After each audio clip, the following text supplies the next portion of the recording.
See it yet? There we go. All right, we're live on this good Tuesday. I'm about to pass out of here. Oh, we'll talk about that in a minute, but y'all Something ready? ain't working, I guess. No, it's working. Here we go.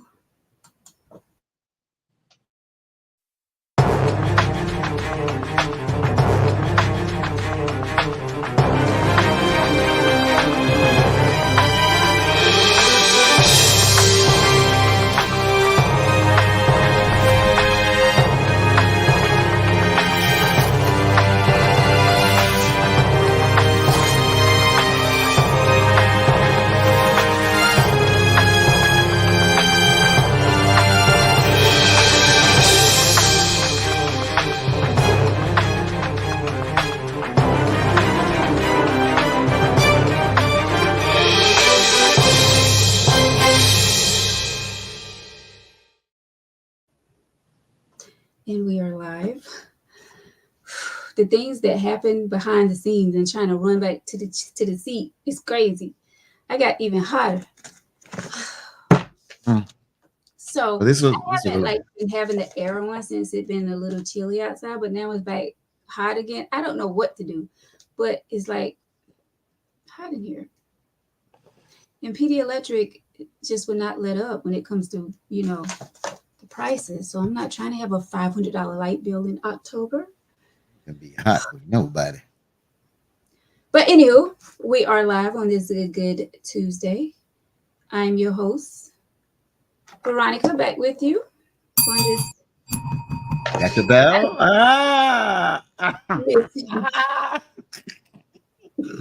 I was sitting there left looking for somewhere. mine just now. I ain't got one.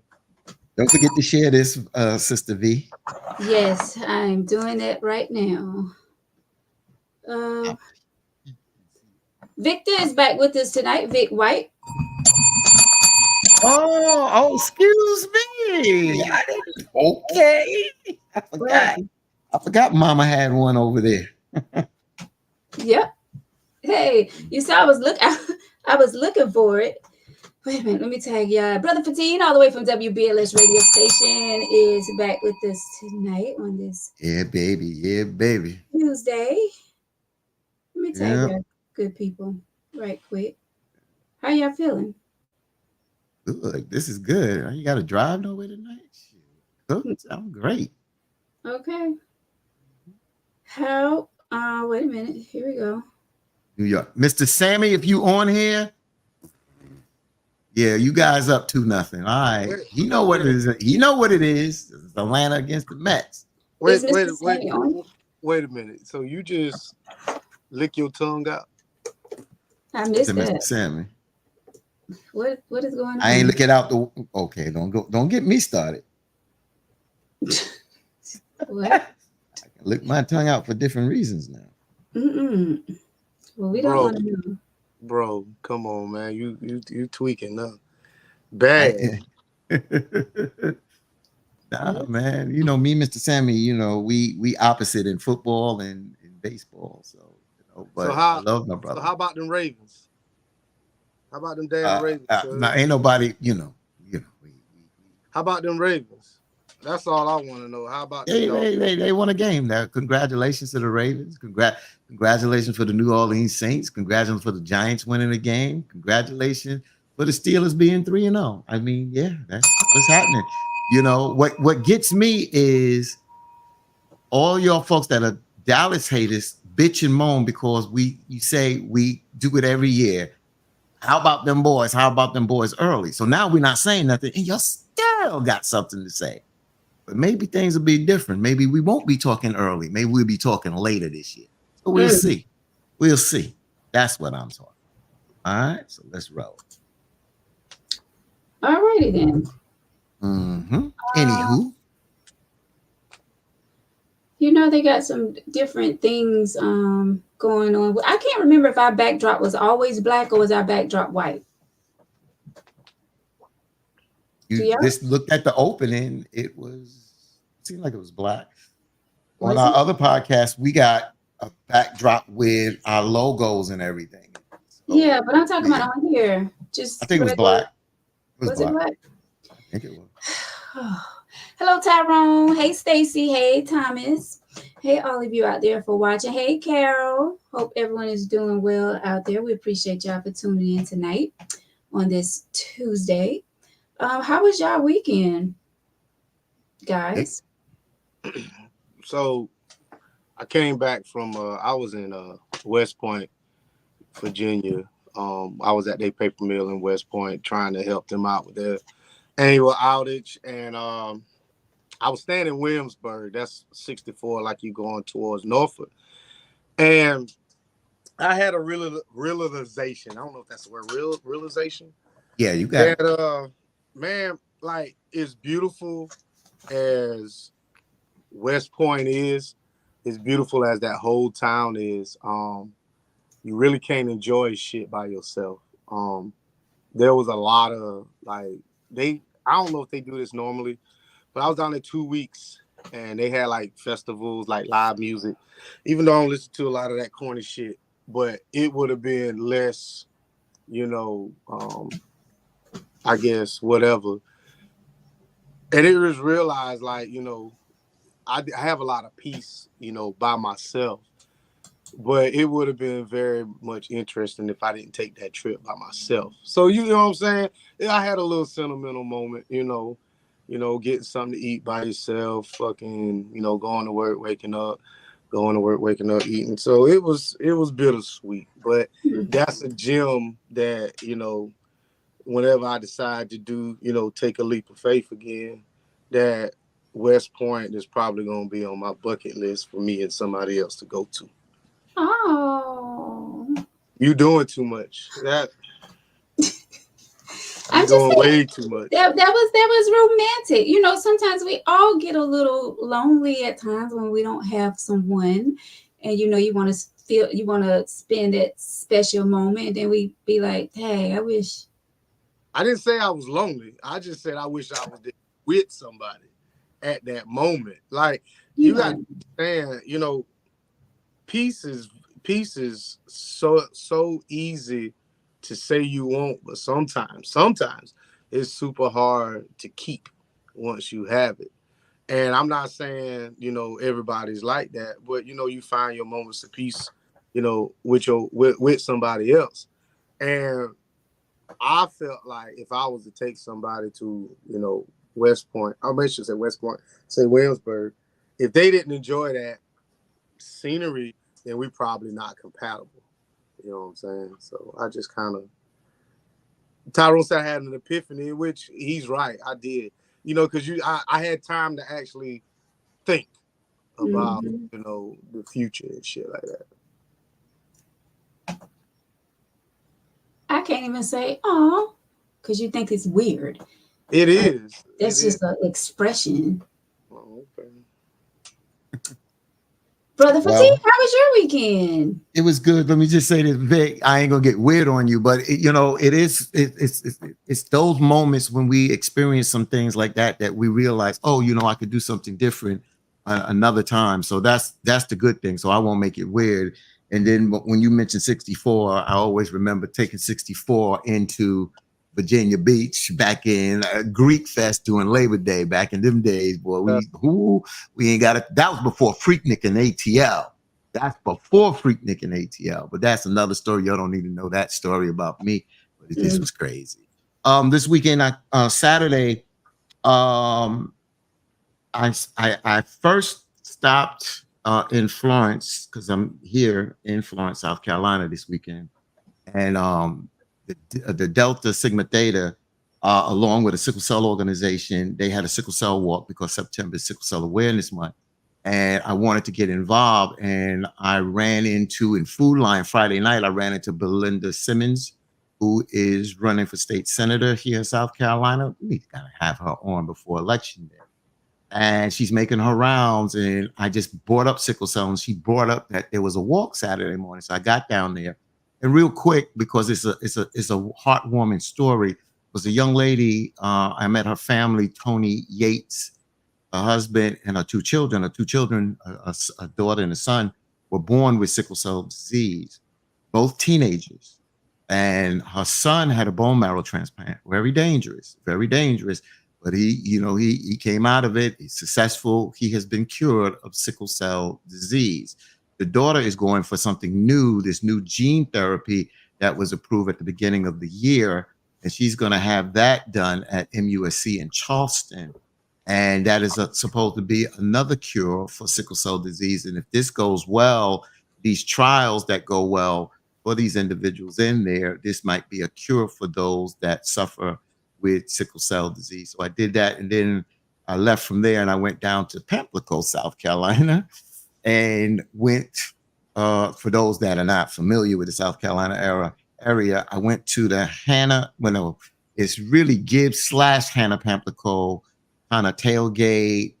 It's not a reunion because I'm not from down here. But they had a big, I guess all these school years come together, and they be at the field at the old Gibbs School in the back, and it used to be the football field, and real good time. And what was interesting for me, I walked up to the class where my brother, who went to school down here, now deceased, who was very popular during the school years, and I introduced myself, and they were a little pleasantly surprised, because they don't know me. I'm born in New York, so. But that was pretty much the weekend. So I had a good time down here, meeting good people. Okay. Nice. Seemed like you both had an adventurous weekend. Yours? I choose not to even talk about it. I had a crazy weekend, and it's still going. But it's all good. I'm all smiles. But yeah, my weekend was a little crazy. Saturday morning was awesome. I had a great start to my Saturday, and then it just from there. Thanks. But yeah, but it's all good. Like I said, I'm still smiling. Cause why? Because God is good. So you ain't see nobody famous this weekend? Me? Yeah. Who did I see famous? No. Sunday? You ain't see nobody famous Sunday? Sunday. Who did I see Sunday? Don't worry about it. I did see someone Sunday. And he was pretty hot too.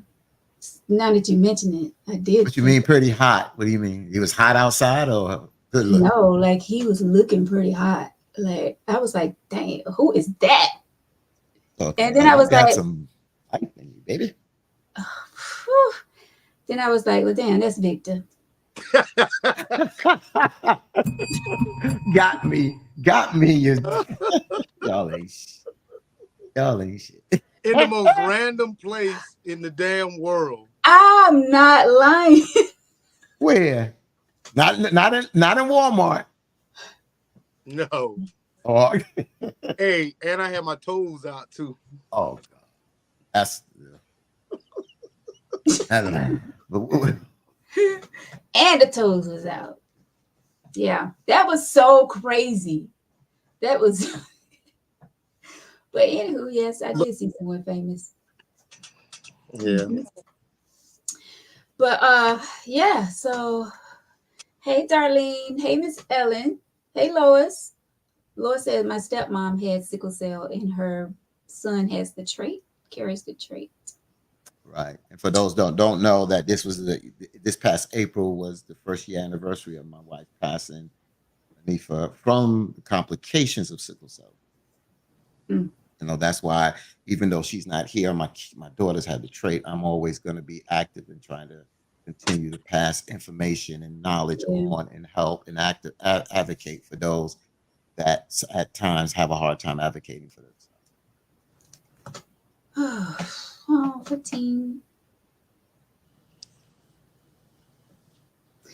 So, guys, thank y'all so much for tuning in. We appreciate y'all so much. Hey, Alicia. Hopefully you're doing well. Alicia, we know that Alicia's been going through some tough times as well. Hearts to her. And to everyone that's, dealing with something difficult in life right now. Hearts are going out to each and every one of you in prayers. Yeah, let me just shout out my friend KC as well, because the day was not a great day. I just saw her pop on, and Hey, like you Casey. said, a lot of people, are having good days, and some people don't have some of the best days. So I thank you for acknowledging that, Yes. sister. Who Hmm. who you gonna shout out again for the 12th time in a row? Casey. There she is. Hmm? There you go. Casey. All right. So we do have an email letter tonight. Sly, thank you so much for the stars. We appreciate you. All right. And you guys as well can send stars and help us out right here at Tangy Tea of Life to keep our podcast going. We appreciate each and every one of you. Just click on stars. All right. So wait, before you get into that, I wanna I wanna talk about something for a second. Okay. And it may be a little too touchy, but I feel like this is the right place to talk about it. So I had a conversation with somebody, and we was talking about mortality. And what we were talking about is, so she had and I ain't trying to, jerk no tears for, I know a lot of people going through stuff, but this is something that is going to happen. And she had a cousin who was terminally ill, and he didn't tell her how serious his illness was. So she got mad with him because he didn't tell her about his illness. He kind of just like died. Not really all of a sudden, but he was dealing with it for a second. So I was trying to explain to her, he looked out for you. In my eyes, he looked out for you because you're going to mourn his death regardless when he passes away. But why would I want to put you through that agony before I leave this earth? Because she was like, he started coming around a little more. He was, they were doing a lot more things. He was calling more. He was doing all these things that seemed to her that was odd. But she was like, he was just going through his final, goodbyes. So I said, some men, and I'm probably one of them, are like cats. You're not going, a dog is going to pretty much, when they get sick, lay around the house, and go from there. But cats just kind of go off and do their thing, and you don't see them again. And I was just trying to basically, explain to her that, sometimes people don't want to see you mourn them before they leave. Mm-hmm. It's more or less just basically they know, and they don't want to put you through the agony of mourning them before they leave. Mm-hmm. So that was just something I just, kind of wanted to, put, not really to kill the mood, but, death is real. And I'm not sure that I would want somebody to act weird with me if I knew I was terminally ill. I would try to live the most fulfilling life that I can if I knew I had a predetermined date that was coming up. Yeah. It's not a mood killer to me, Victor. And I've said to Veronica, and I've kind of said to you not as often, that, this is relationships, bro. This is a relationship show, and I honor a lot of different topics that we do talk about. But this is about relationship. This is about relationship. Unfortunately, it's not the kumbaya type of relationship thing, but like you said, we all have to go through it. And you mentioned being like a cat, and I'm the kind of person, sometimes we hide things for whatever reason. Sometimes we don't want the person to go through it, but sometimes we don't want to deal with what we know that is in front of us in adversity. And the more other people know, the more we have to deal with it. You understand? So we're already personally suffering. Now I got to go to a loved one, and now I got to see her suffer. That brings more pain. So sometimes we just hide that. Is that selfish? Yeah, it may be selfish, but you got to also understand that the person that is going through that, even though it will leave you with heartbreak and leave you with pain, you can't even want to put yourself in the other person's shoes because they're about to leave here. So you gotta give them that respect at the end of the day, and you got chance to enjoy them without the sadness in the back of your head. So I again, it's each his own, but I understand it, I respect it. You understand? Because sometimes we just want to know everything, and I understand, but sometimes you gotta respect people's privacy. That's it. Thanks. Veronica. Um, that's a subject that I do not like talking about, but I, like you said, death is real, and we all have to, experience, a loved one at some point. I have already experienced a loved one at some point that have passed away. Um, and it's difficult, especially when it's a sudden death. But when you have, time to actually be around that person, spend quality time with that person before they leave here, that's extra special. Um, I don't think she should feel some. I mean, I get it. She wanted him to tell her, that he was sick before it got to the point of, you know, but we all know men don't talk. Like, you Shit. don't open up as much as women do. You know what I'm saying? Um, well, I haven't, experienced a man to open up to me like when he's really going through something. Like, they'll say little things here and there, but won't get like deep into it. Like, we women, some of us will get really deep into what, I mean, I'm the type of person, if I'm telling you a story, like, I am going from A to Z and taking my time and telling you bit by bit so that you can understand every single thing that I'm going through, went through, whatever the story may be containing. Like, but I get it. She wanted him to tell her everything. I get that's how close they were. So for him to keep that away from her, and I get it. He was trying to, not bring her down or make her feel sorry for him or whatever. I get that. So Right, Vic. I told her, I said, him telling you would have solved what? It wouldn't have solved anything. The date wouldn't have changed. The best thing you could have done was respect his wishes. And a lot of times, I should say a lot of times, I feel like in that situation, he wanted to leave with his dignity.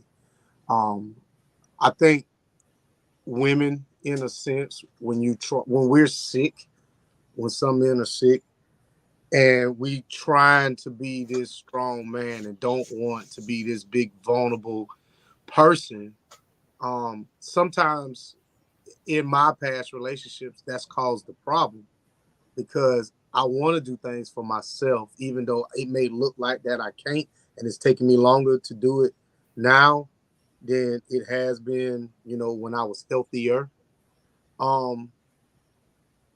Just let me do it until I can't. So sometimes we keep things from people. I keep things from people because I don't want a bombardment of fucking phone calls and texts asking me how I'm doing. It's like, if I'm sick, like, nigga, I'm sick. You know what I'm saying? But, it is, I get him and I got her. I seen both sides, but I tend to side with him because he made a choice about his life and how he wanted to deal with the world while he was here. And the best thing you can do is just respect his wishes. And I use the word, and Vic, both of y'all are on point. I'll just say this, if you want more to say, I'm cool. I roll with it. How we doing this? I use the word selfish, but let's really look at it. And this may be a natural selfishness about us, but we're selfish sometimes. When people are sick and that they're suffering and we want to hold on because they are loved ones and it's our memories and things like that. But we got to let go. They're suffering. And that's the selfishness sometimes. It's understandings and it's natural selfishness because we're going to miss the person. We want to hold on to that person because of the memories, because of what we feel for them, but they're suffering. Mhm. And that's why I said sometimes we want to know everything, but we don't take the time to respect other people, how they feel. That's why I really honestly said, Victor really put a period on this. You know, we can understand both sides because we have love and concern for someone. And the reason why we want to know, because we want to make sure that we can say and do everything. But you don't realize that out of your selfishness, even though you want to show them love, you might be overbearing to them. And we don't look at that. We don't look at that because it's about you, but it's not about you in that situation. It's about them. Right. And that's why I have to say it. I say it passionately. It's about them. So please respect them, even though we understand that side. But if they make it known to come around you and make the effort to spend more time with you and to enjoy things in a more natural level, when they leave here and you didn't know, respect them because trust me, they probably wrestled with that as well. That is facts. Mm. Okay. That's the This team. is- You get a bunch of bells for that one. I know, but it's making me Thank you. sad. Like, Like I said, I don't want to kill the mood, but I think everybody. I've always said, don't push your emotions and beliefs. I should say emotions. I should say beliefs. Don't push that on to me. How you do things and how I do things is different. We should be able to have a safe space where, if we're in a relationship together, and I know y'all picklehead women love coming to the doctor with us, and that's fine. We can go through this together. But, there are certain things that I just want to keep to myself. Now, if we're in a serious relationship and I find out some terrible news, yes, I'm going to tell my person. And I would hope you would respect not to tell anybody else, like my mother, my children, or whatever, but I just feel like sometimes we go overboard with trying to comfort people, like the team said, and it comes out and the other person just doesn't like it. Victor, let me ask you a quick question. You said I will tell my person, but I wouldn't want you to tell my mother so and so. So if the shoe was on the other foot and that was your mother, how would you feel if she hid it from you? Well, this is funny. So I'm a share a little something now. So my mama had a outpatient surgery one time, and I didn't know she had it. She was having it, you know what I'm saying? And she was like, "Hey, I need you to take me." She said, "I need you to take off and take me to the doctor's office." So I was like, "Okay, you asking me to take off, whatever." So I took her up there, and I'm sitting in there, and they were like, "All right, Miss White, we're ready to take you back for surgery," And I'm like, and I looked, and I'm like, "What the?" It just kind of shocked me, and I was like, mhm. "Damn," it's like that. So that was years ago. Well, sometime in this month, I did the same thing to her. You know what I'm saying? I said, "Well, Ma, I need you to run me up here to, the doctor's office." Whoop, whoop, whoop.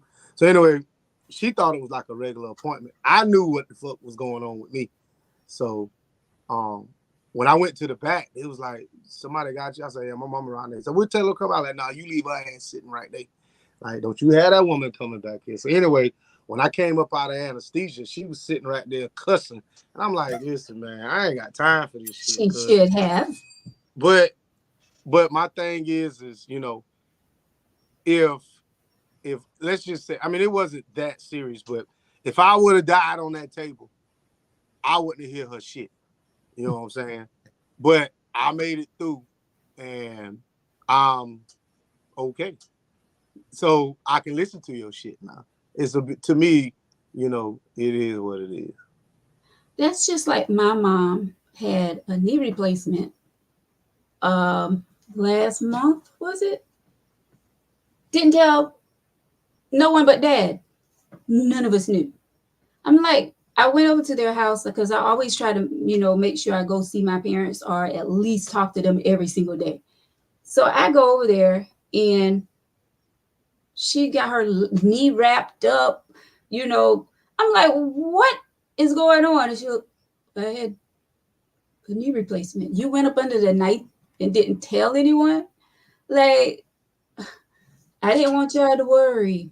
So, I mean, I get it. I get why he was, keeping that from the young lady. But, I don't know, that's a tough situation. Because I believe I would have to tell someone, especially someone that I love and care for. They would have to know my opinion. And Tim says, go ahead, Tim. I'm sorry. Yeah, Tim, I just want to say, Tim says, I don't like when people sick and don't say nothing because you never know the knowledge people have that can help you heal. So what Tim, the way Victor started this off, he's talking about terminal illness, not being sick and you can recover. Terminal illness, and when you make that decision, that's what we're talking about. So, and again, what I point out is selfishness on your side when they terminal ill and have to make that decision, number one. And then number two, a lot of people deal with their sickness in their way. And you make an offer, but a lot of people ain't not going to take your offering at the end of the day, even though some people can be helpful. But we were talking about more terminal ill, so I want to stay on that topic. We wasn't really talking about just being sick and hiding sickness. We were talking about terminal ill, knowing that you're going to die, knowing you leave here. That's the example Victor gave. So that was how we answered it. All right. And shout out to Tim. I told y'all Tim have us, the Tangy Tea crew, something. Oh, that's my man. We're going to get it next week. Right, Tim? He was supposed to meet me today, but I think he forgot, and I forgot as well until I was like at the gym, and then I sent him a message. So next week we should have whatever it is that Tim Johnson have for the Tangy Tea family. Can't wait to see. Even though I don't care for Tim, but a gift is a gift. Just kidding, Tim. So you talk about the gym. We got to get Victor now. We get Victor to the gym. All three of us be gym rats. Oh, let me tell you something. Let me tell you something, cuz. Let me tell you something about the gym. Okay, cuz. I was in the Marine Corps. I done all the running that I'm going to do. I shoot. I ain't running. I'm not running. If I'm late, I'm not running late for work. I'm walking late night, bro. Listen, I done ran up mountains. I done ran in the desert. They done had us running on the stupid ass down California Speedway. I ain't running shit. I'm not running for president. I ain't running for vice. It'll replace them honey packs you're using. Oh no, I don't use no honey packs. I use one. I just slipped that in there.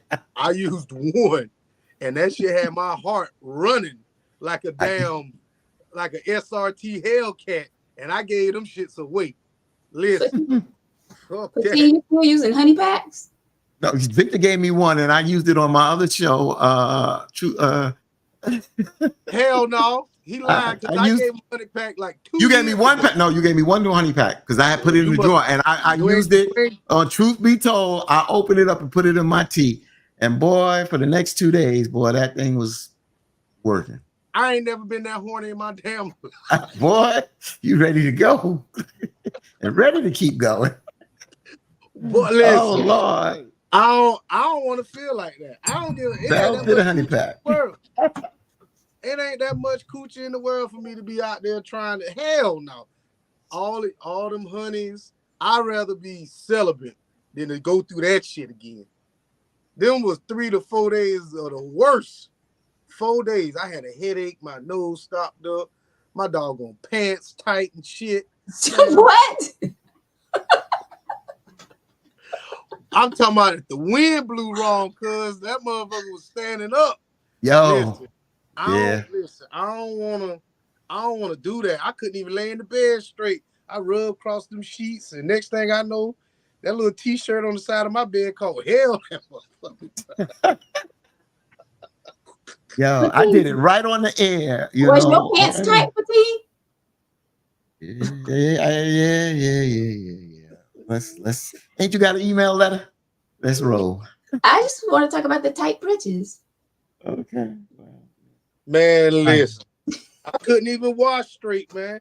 You go in there, I go to wash, man. I'm like, listen, cuz we just need to get through this. It ain't happening. That ain't great. That ain't great sweatpants. Damn. Hell no, boy. You can't wear gray sweatpants to take a honey pack. Hell no. Especially after about the first 30 minutes.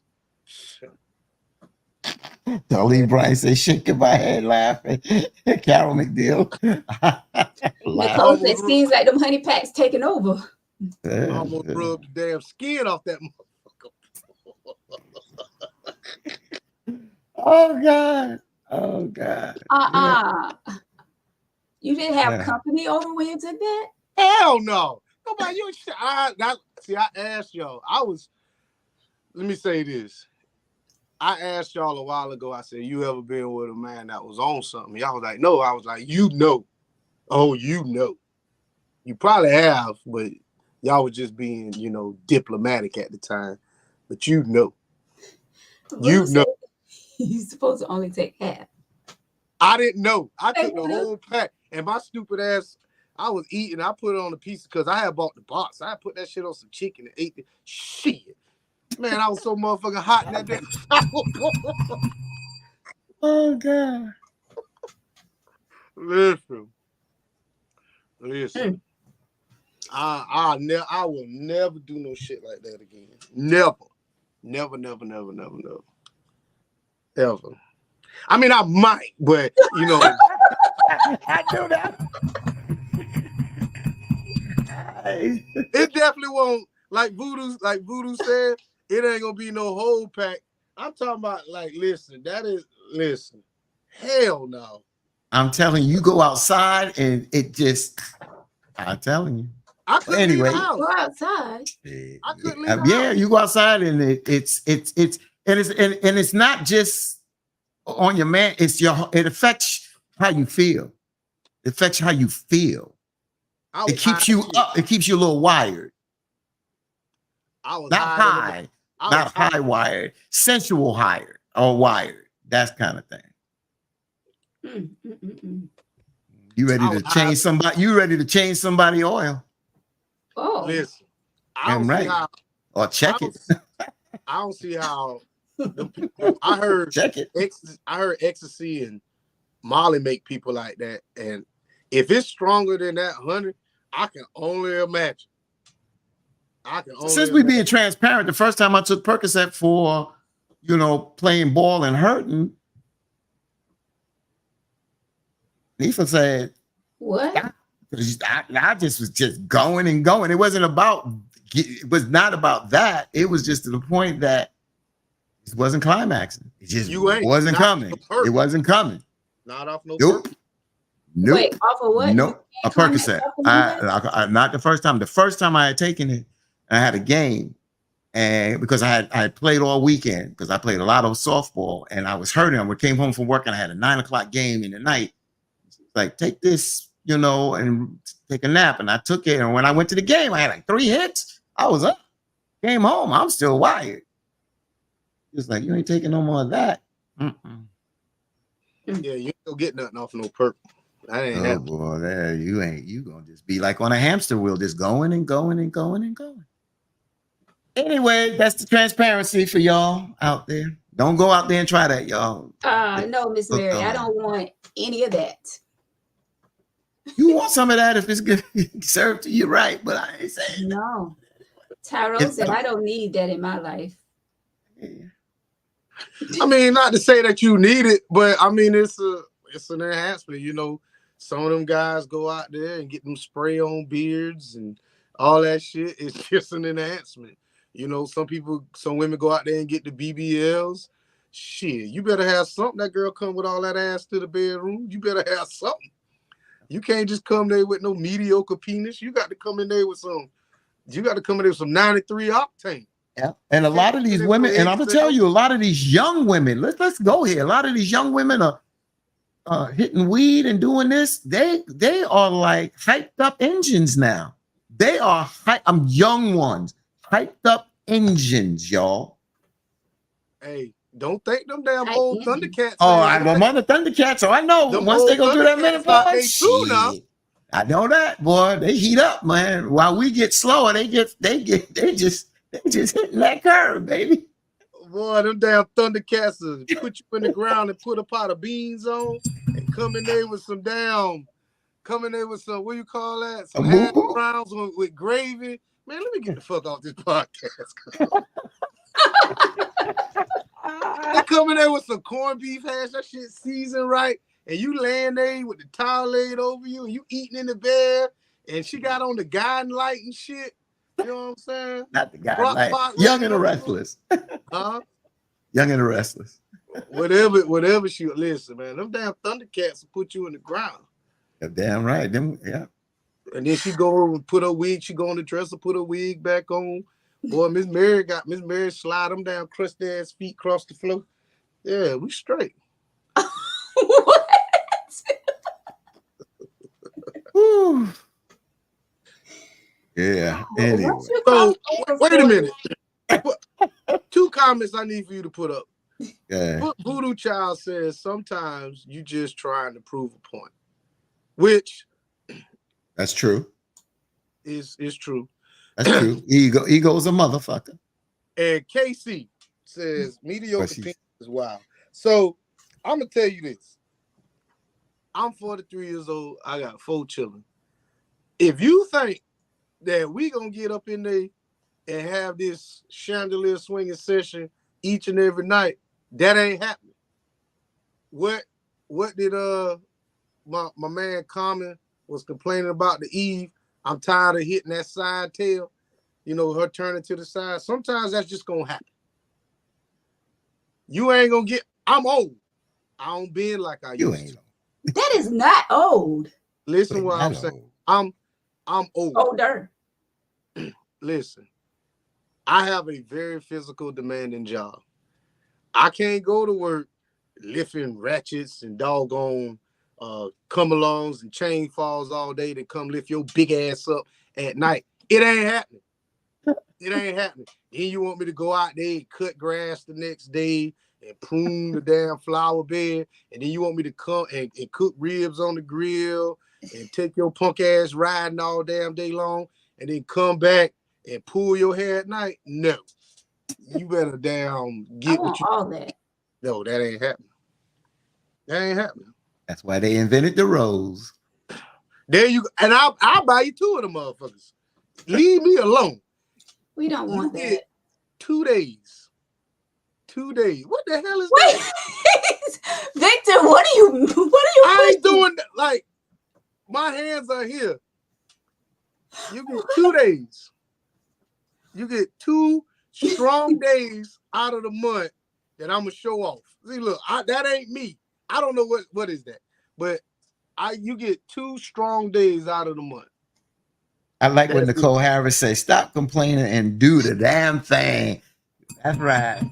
Just shut up and just get in there and start doing what you got to do. All right, Look at Nicole? Tyrone, I ain't got nothing to prove, bro. I done proved it. I ain't going to. Why I'm going to the gym for so I can lift her big ass up? No. Yeah. They in the You better gym, go to the boy. gym. And they be in the gym, boy, and they be lifting them weights too. Well, she can lift me up. You go. I want to ride on her back. What she say? That's my man Douglas Guidry. I live Hey. with the rose. Now Douglas on demon time. You do that shit, she'll drive through your front door in her little car. That Yes, little a call. Damn That right, little boy. kid be in your damn dining room. You think they won't ride shit? Boy, you on demon time like that? Shit, we talked about that, Victor. We definitely talked Yeah. about that. Damn, Yeah, that's you on a demon- and that's an art. That's an art. Everybody can't do that. No. Because I remember when one young lady said to me that I know she was jumpy, and she said because somebody bit her. I mean, I brought this up before. Somebody bit her. Everybody can't. You know what I'm saying? It's artwork to love making. Well, all I'm doing is drawing doodles. I ain't creating no fucking You said I'm masterpiece. I'm doodling. You If ain't doing don't it want like no doodler, if you don't want me to doodle in your tackle, go on about your business. You ain't doing like Bernie Mac say, put it in there and stir it like coffee. Stir I that didn't motherfucking hear. coffee. What? Stir that coffee. I'm doodling. I ain't doing none of that shit. Yeah. We do not twerk. To my friends that are coming on this Thank you. podcast, I told y'all it can get raunchy and wild. This is mild. I'm just telling y'all, get ready. Go there. Jesus. Like motherfucking coffee. What? That's what Bernie Mac said. Get in there and stir like motherfucking coffee. All right. So y'all ready for the tea? I mean the letter? You okay? You a little hot? I think you a little different Wait a type of minute. hot now. I'm gonna ask you. I wanna ask you a question. Go ahead, Victor. You want somebody to paint a masterpiece with you every day of the week, or you want a little doodler every now and then? Wait, what? Fatih was talking about creating masterpieces. I was like, fuck that. Them masterpieces was a long time ago. All I'm doing is doodling. What's doodling? Getting in there and getting out within 2 or 3 minutes. 4 if it's your birthday. Oh. 4 if And the it's your- masterpieces give you, you lose track of time. Ain't nobody. So you want some rod up in you for 20 minutes, No. Absolutely not. or you want to doodle a little bit. A doodle. Basically, what we're saying is a masterpiece. You take your time like a painter, Artwork, right. artwork, all that. Whoop, whoop, whoop. Doodle. Oh, Stop Boodle. Put Boodle's shot back up there. Boodle said 8 strokes is what? What is that? She put it up there. She shook it right down.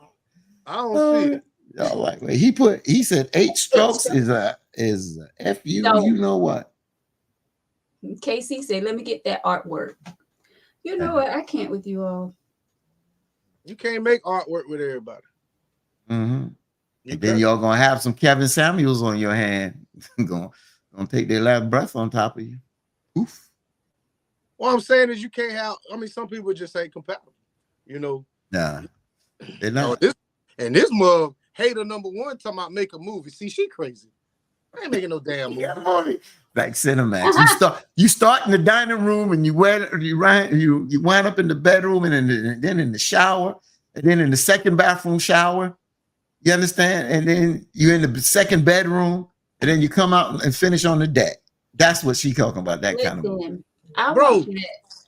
See, y'all be wanting that, but y'all don't have everything. Y'all don't have everything like together to make a movie. Like you can't come in there and you want to. Oh, I want to do this and this, and you ashy.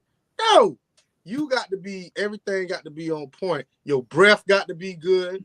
You know what I'm saying? You can't have. You got to have an empty bladder. You can't. Gucci got to be right. Making a movie. I got to go pee.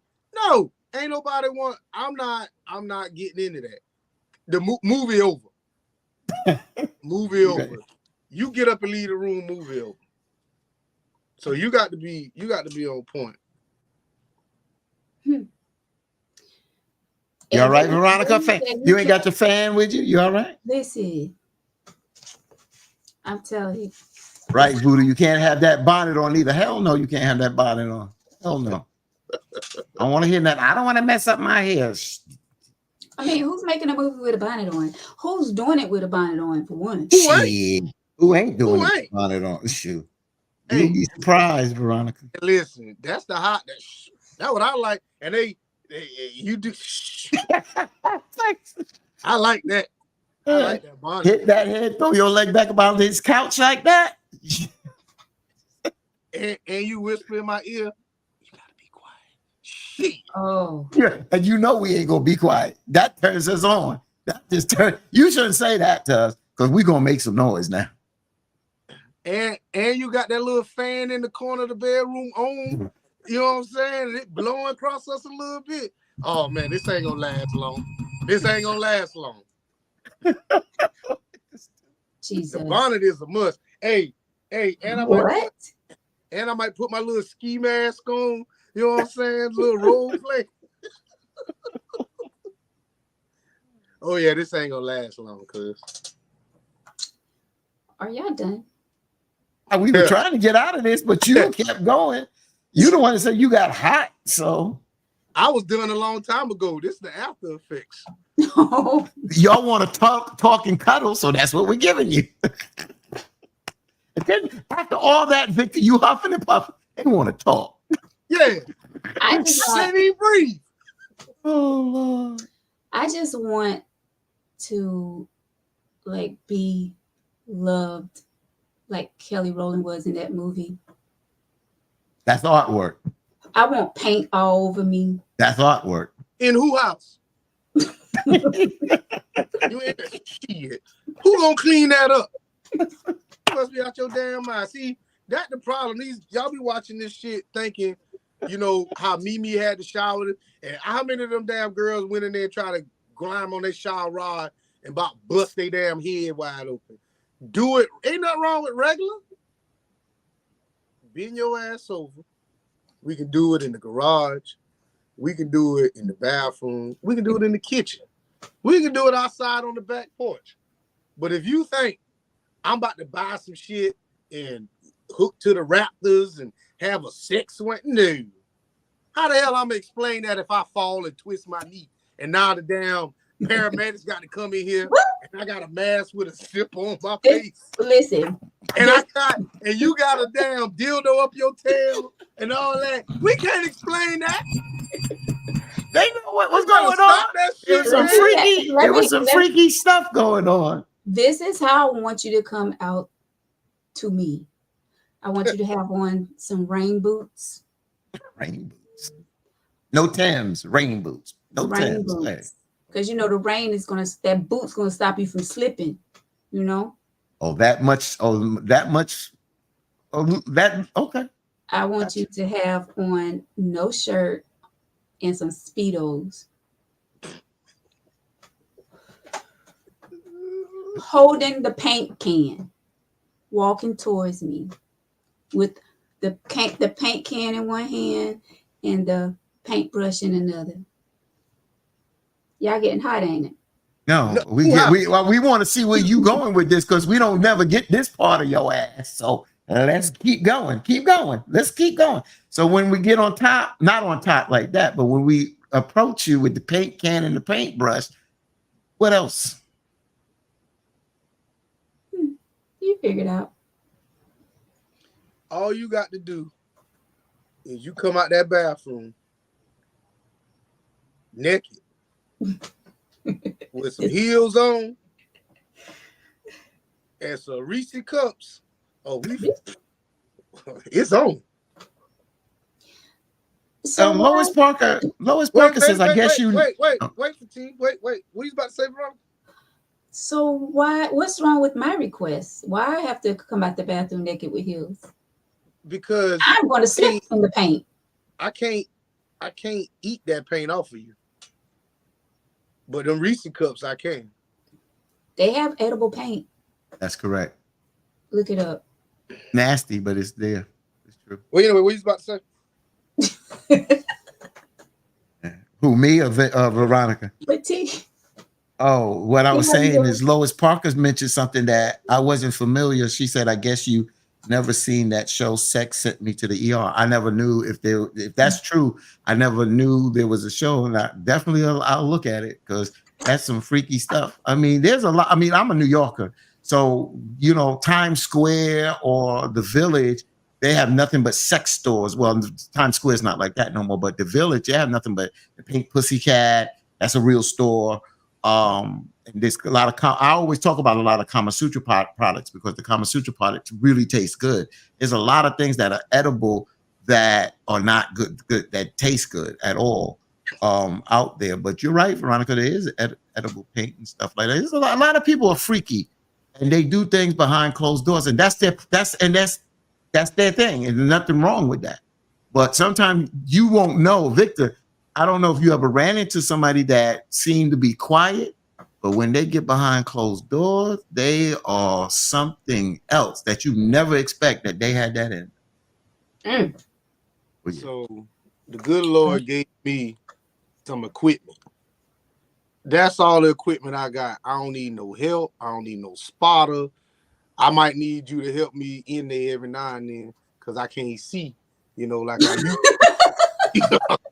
to. You need a little like guy. Like the airplane. You need a little glide in. I need a little guy every now and then.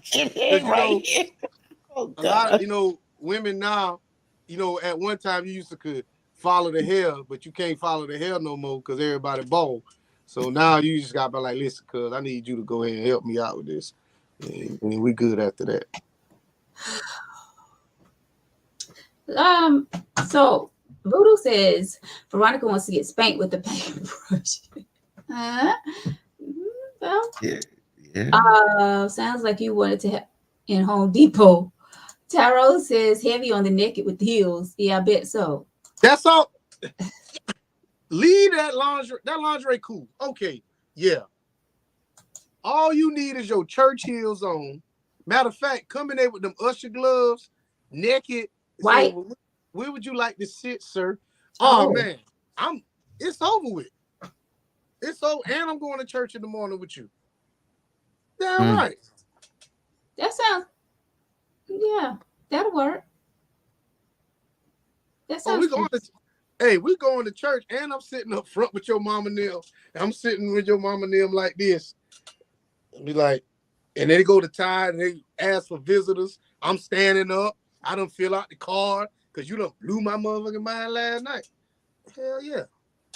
Come to bed naked with your Usher gloves on, them little white Usher heels, they ain't up but that tall. You know what I'm saying? And we can role play from there. It's cool. We in there. We in there. Oh, Tim, talk about Veronica, man. Y'all better be satisfied with this beer belly and these faded draws. Men better come a little bit better than that crap. And I hear no grown man never be caught in some tidy whitey white Fruit of the Looms baby briefs. That's a damn shame. She said some That's a damn shame. Shit. You better not be caught out there with like that. I ain't got on a white pair of drawers or underwear. Alrighty. What about whipped cream? Okay, that's enough. Ready Whip. Use Ready Whip. Works all the time. I call it Whippy Dippy. Ready Whip. Shit. I tried honey one time. That was the most stupidest thing I ever did. Yes. Most sticky. It's so sticky. Ready Whip. Ready Whip is the best. Don't get that whipped cream from them places that sells. Just get Ready Whip. Go to the grocery store, get Ready Whip. Is that the one you shake and you spray it? Shake and get the thick one. Yeah, that works.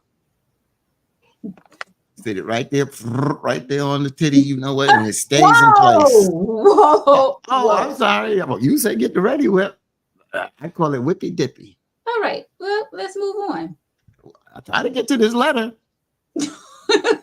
Way to go, Vic. I love it, Vic. An hour. You came up with something to talk about for an hour. Oh, gosh.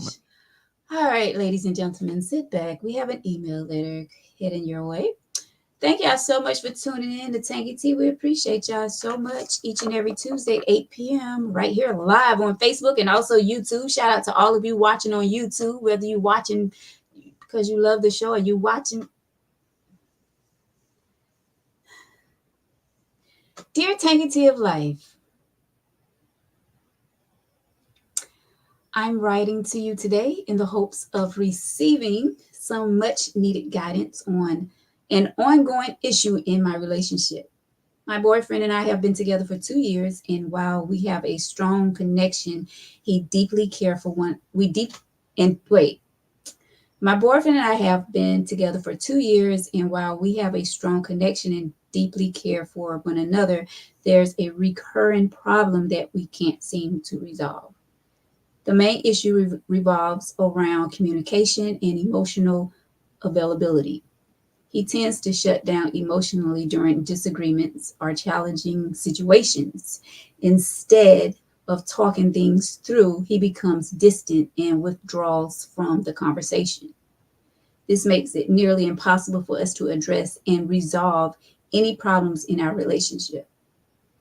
I've tried to be patient and understanding, but it's incredibly frustrating when I'm trying to communicate my feelings and he shuts down. I want to be there for him and help him through difficult times, but it feels like he's not letting me in. Additionally, there have been instances where he makes plans without considering or including me, which leaves me feeling excluded and undervalued. I've discussed with him I've discussed this with him, but he struggles to see why it's important for us to make plans together and share experiences as a couple. Despite these issues, I care deeply for him and believe that he have something special. I'm not ready to give up on our relationship just yet, but I need advice on how to navigate these challenges and improve our communication. Is there a way for me to help him open up and engage more in our conversations, particularly during disagreements? How can we work together to create more emotionally balanced and inclusive relationship? How can we work together to create a more emotionally balanced and inclusive relationship? Any advice or guidance you can offer would be greatly appreciated. Thank you for taking the time to read my letter, and I eagerly await to hear your responses. So, men, this is kind of letter for you all. Would y'all like to start first to give her advice on how she can get her man to open up, like through your experiences, or y'all want to start first? So you can. Go ahead, Victor. She can't. You're trying to get something out of him that he's not willing to give, and I'm gonna just say right now, I get it. You know, we're not you, and you're not us. Some people just don't feel like sharing and being this very big open person, and there could be nothing wrong. You know, you asked me how was my day. Oh, it was all right. You asked me that 30 times in a row, you know, and I keep saying all right. You know, you're gonna be like, well, I'm just not gonna ask you about your day, and I may say, okay, well, I'm cool with that too. At some point in time, if he has been like this the entire time you've met him, she is the problem, because you're trying to get this man to do something that he's normally doesn't do. If y'all once were communicating and y'all was really open with each other, and now he's backing off from you, either you did something that he just can't get over, or something has happened in his life that he's dealing with internally. So that's my initial interpretation of the letter.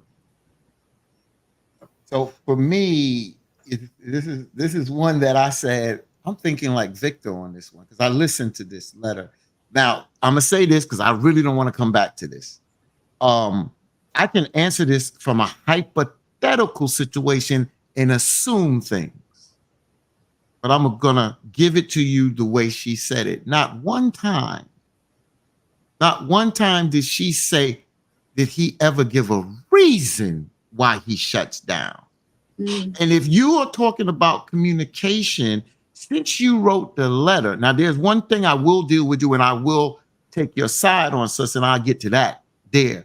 But if you're talking about writing us a letter and talking about communication, then you need to communicate to us some of the things that he says. You said some of the things that he do, but you don't give us the reason why he may do it. He may say, you nag too much. I'm just hypothetically, I don't know. I just need to hear, if I don't hear from him, at least what does he tells you? Why does he shut down? You understand? Because everybody is just not a communicator. A lot of people are just not, they're not going to argue, and they just going to just turn it off. I don't know. You got us speculating here. Now, the point that I will side with you is I don't believe in being in a relationship and then making decisions that affect both of you, like going somewhere, whatever, unless it's a surprise. If it's a surprise, I want to surprise you for dinner and I'm going to take you here. That's a little different. But making plans and not know, you know what I'm saying? That kind of communication, I can understand that there should be better communication there. But you got us reaching here. You know, I can say hypothetical, but I don't know why he shuts down. I don't know what is coming from out of his mouth to you saying, hey, enough is enough. Does he try to talk with you? You didn't give us enough there. So I can't go no further, and I'm not going to be hypothetical because everybody is different. I can give you a perfect scenario, but it may not fit y'all because it's not your situation. So I can't go but so far. But I do agree with you that there should be better communications when y'all are planning things, especially that affect both of y'all. I do think that there. That's as far as I can go. You both had great comments. I don't know. Because I'm big on communication, and I always say this, that communication is key. And whoever I'm with, you know, hopefully they are a person that like to communicate like I do, because I feel like that's a key in a relationship. Open up to me. And that's going back to, you know, what Victor was saying, you know, about the female and her cousin being sick.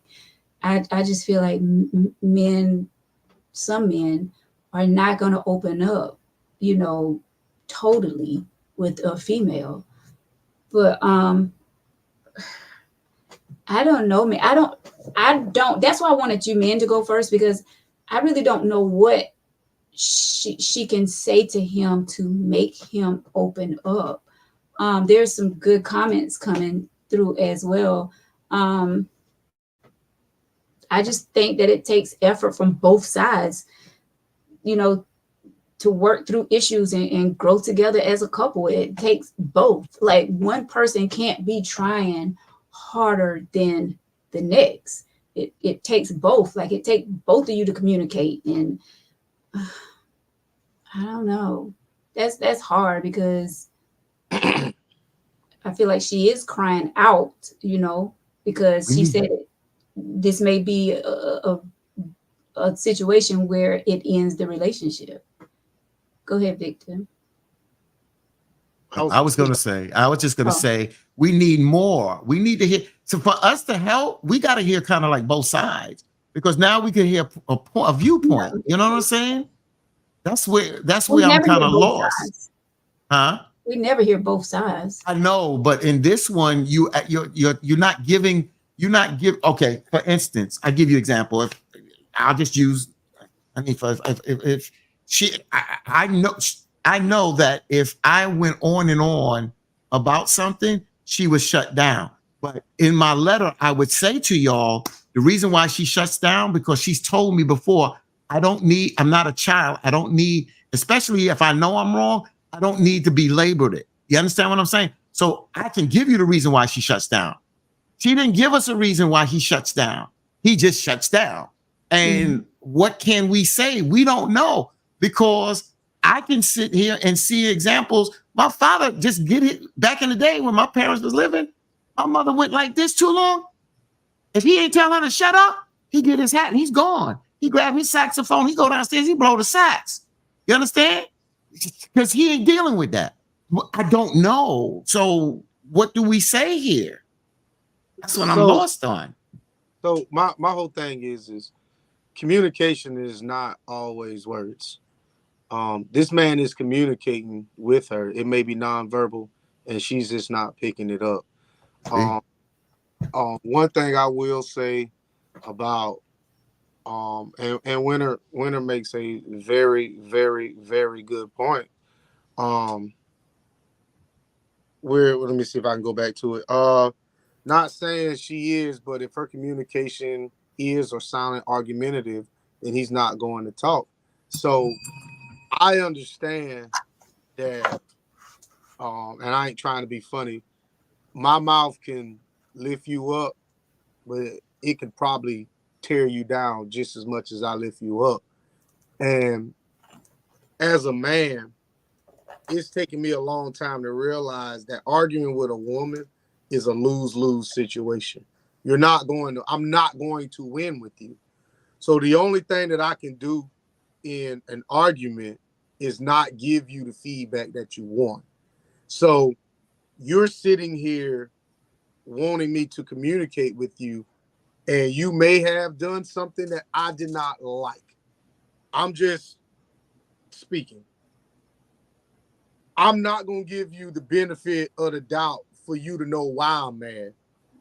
Excuse me, because I know it's going to piss you off more than me just arguing with you. See, I think women don't realize when you're talking to a grown-ass man, your tone sets the mood when you initially coming to tell me about something that you don't like. Now, y'all can say, hey, babe, can I talk to you? And then it turns into you degrading me. I don't want to say nothing to you because I have all kind of thoughts going through my mind about, you know, what I can and can't do to you or what I can and can't say to you. And the best and the easiest thing for me to do is to don't even say nothing. That way, in your mind, you created this entire scenario of what I'm thinking, and I didn't even say nothing. That is also communication. If I'm shutting down, I'm communicating with you. I don't like what you're saying, and I really don't want to hear what you're saying. Boy, sorry, Fatine. No, I was gonna say that's a good point that Victor, made, because we as women, we do sometimes speak loudly, especially when we're very into the topic of what we're talking about, trying to get to the bottom of whatever it is, or trying to find, like, our tone will go up, or you know what I'm saying? But that's just our emotions, and not saying that we're trying to start an argument. It's just we're trying to get the information from out of you, and it's like we're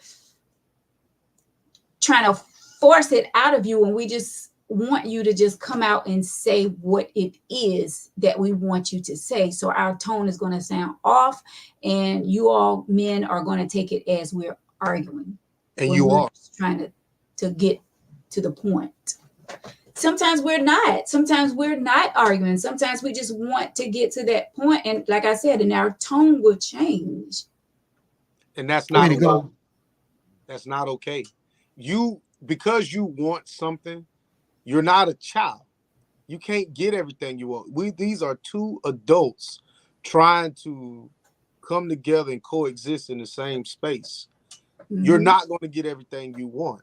Now, if this is so detrimental to the relationship that you want me to communicate with you, and I'm not doing it, you don't have to be here. That's always an option. I want to tweak something Victor said, not tweak it from his perspective, because I understand what he's saying. So yeah. I'm not saying he's wrong. This is not a debate. But, I don't always believe if you were a reasonable person, and when I mean a reasonable person, they know right from wrong. And they know when they're wrong, just like I know I'm wrong. Me and Veronica, we have disagreed, got hot. But I was easily able to apologize on where I know I was wrong. Because it comes a point where once things start to cool off, if you're reasonable and not dealing with this from an egotistical point of view. So I've been in arguments where we argue because, I guess, like you said, Veronica, my tone may have changed.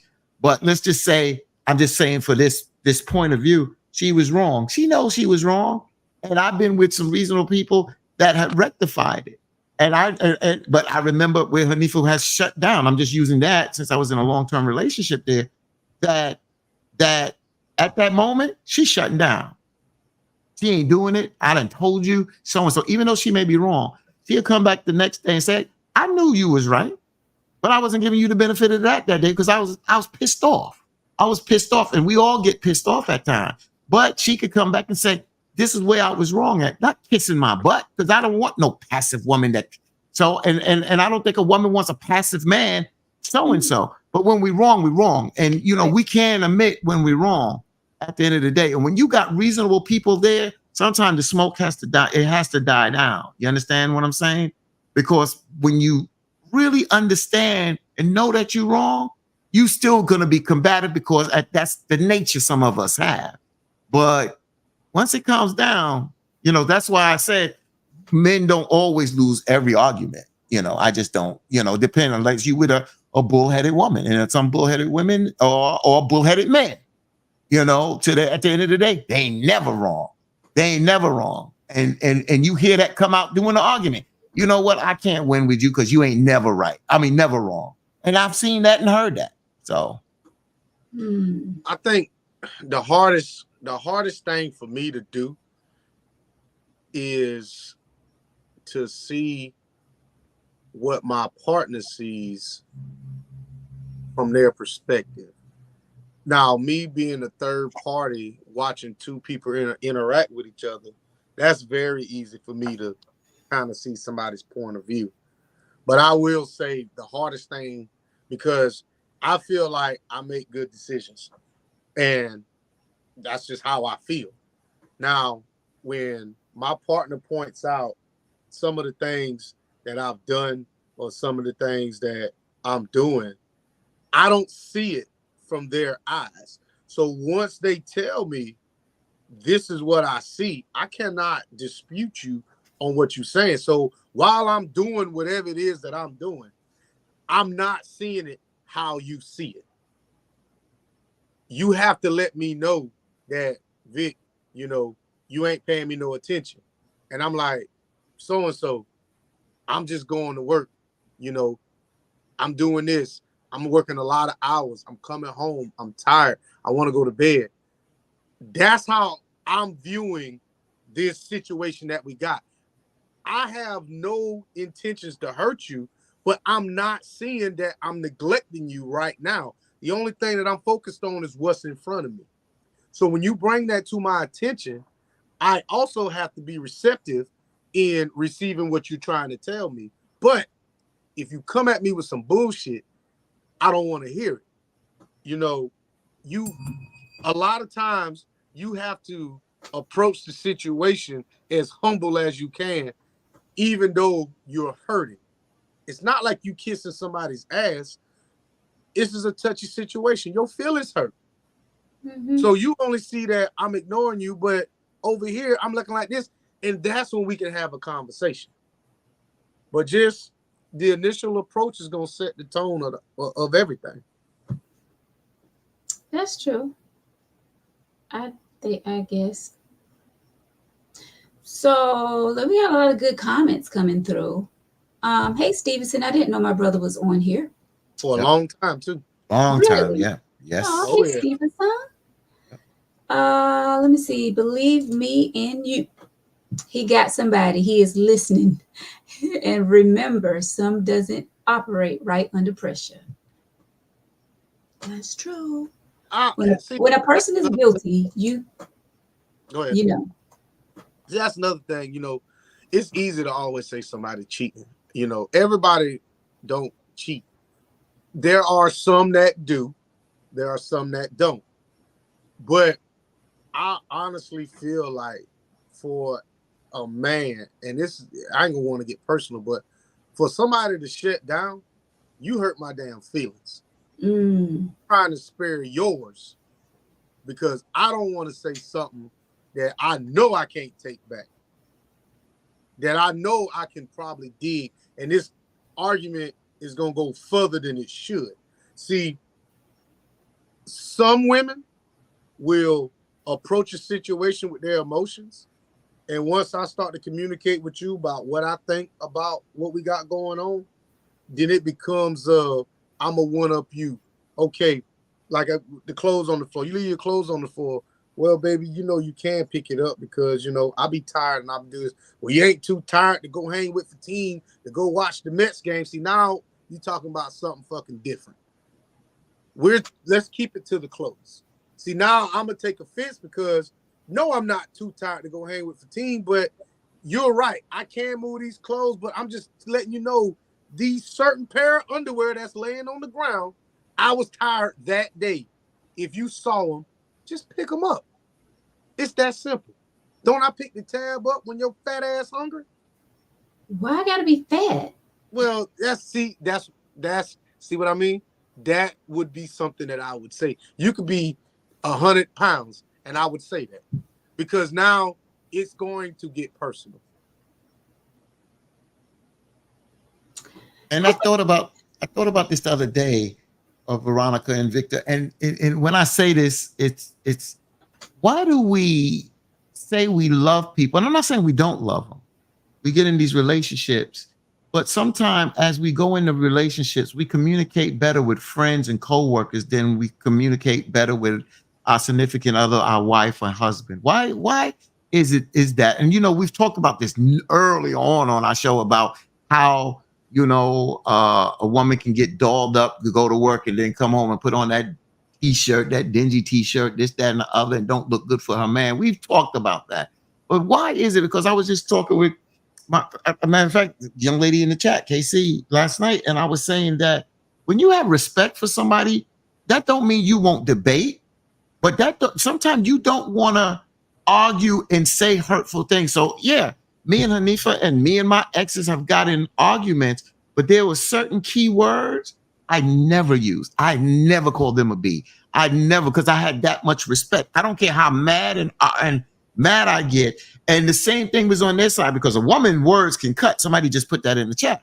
Oh boy, whoo! Women words cut like a sword. But what I'm saying is, when you have respect for someone, you can debate your point. You can raise your voice. But there's certain words that I just would not use. Me and Veronica got hot. I know I would never use certain words towards you, Veronica. Never. You understand what I'm saying? So why do we lose respect for someone that we say we love and is there and got our back, even though when we disagree and it gets hot at times? Because Victor said, I might say something that I really can't take back. Why do we do that? So 2 things. The first thing is I probably talk to my friends a little more easier than my woman because I don't have a dog. They don't have a dog in this fight. It is what it is. I can communicate with them a whole lot better because we don't have any real emotional ties. Well, sexual ties, let me say that.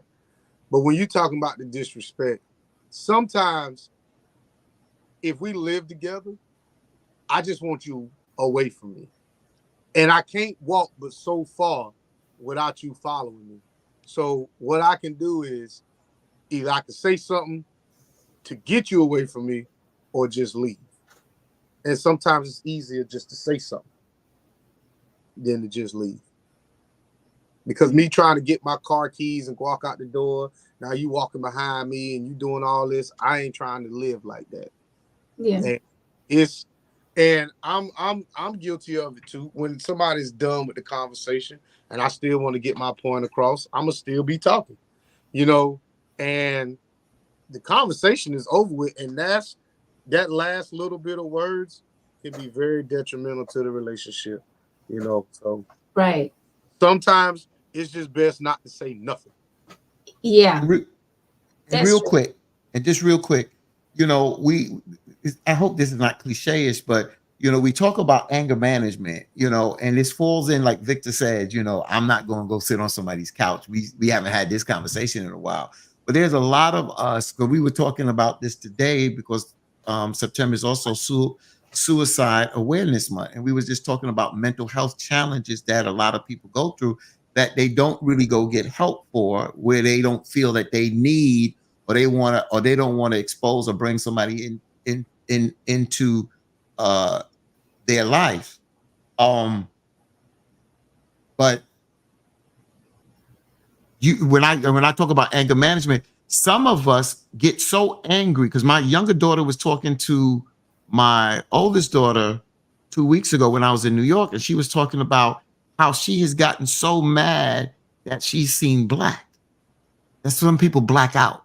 Yeah. And what I'm saying, And I'm telling you, some people hit that point where they get emotionally charged. And remember, we don't talk about this here too much, but you know, there is generational trauma.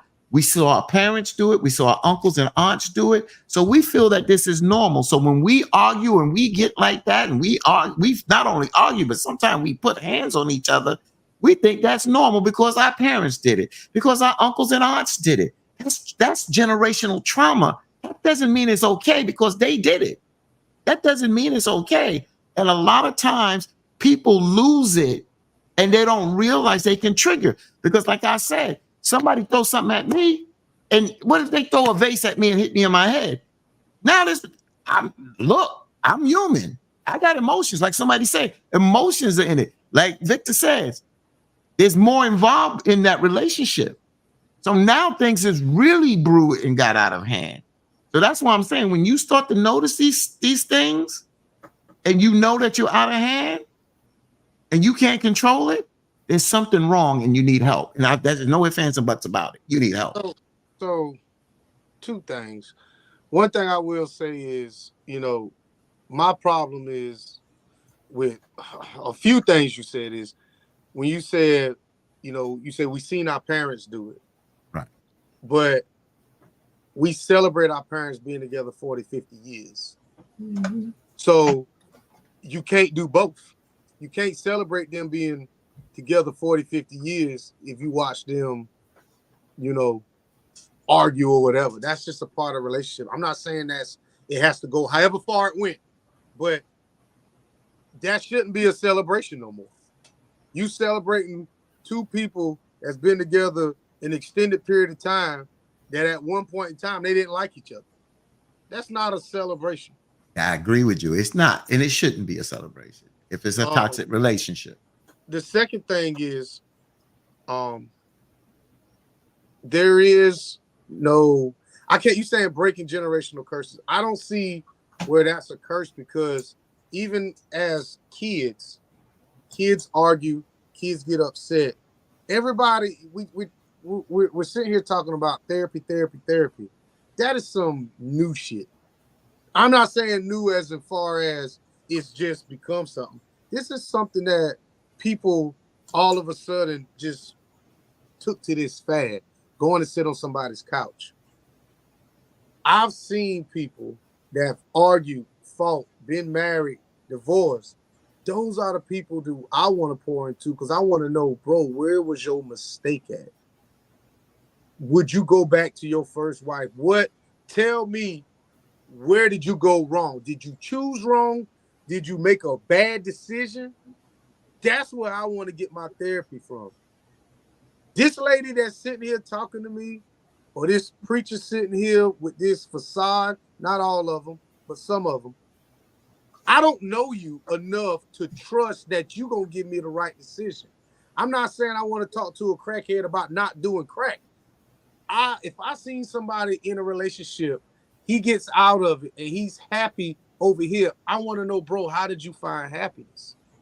What did you do? Some men, because men do talk to each other, they'll tell you, bro, I made a lot of bad choices in my life. I didn't appreciate the woman who I was with. So the very next woman, I poured into her, and I was just this complete, open, and honest person. And she accepted me for that. So those are the type of people who I seek my therapy from or get my advice from, not somebody who I don't know. Yeah, I mean, to each his own. Yeah. You know what I'm saying? Like, if some people prefer to go to someone that don't know anything about them, don't know who they're dating, who they dated in the past, who their parents are. Like, some people just want to go to an anonymous person that don't know anything about their life, versus someone that you may go to, they may be willing to give you that information that you're looking for. Some may be jealous, some may be mean, some may be trying to hurt the fact of you trying to get with this person or whatever, and they may give you some advice that is totally wrong, not even fact factual what they're saying about that person. You see what I'm saying? Like you could go to an ex and ask, did you say an ex? Go to an ex and ask, why did this? Oh, okay. I But said going to and asking him why it didn't work with his ex. Like I'll go to my homeboy and be like, well, why did we know what happened with y'all breaking up? If he start off on some bullshit, I just tune out and I'm just here for the whatever. But you know when a man's being sincere and he sees his faults, and not to say he blames anybody for the relationship, but he's just talking about the different things that he could have done wrong. So that's when I start paying attention, because she ain't done it all. You know what I'm saying? yeah, You know, if you married the whore of Babylon, that's on you. All I'm saying is when I talk to somebody who I respect and I ask them, well, bro, what happened? And they're saying there's a lot of, you can, when they generalize themselves, when they're talking, I like that. And I'm going to listen and take pointers from that. mm-hmm.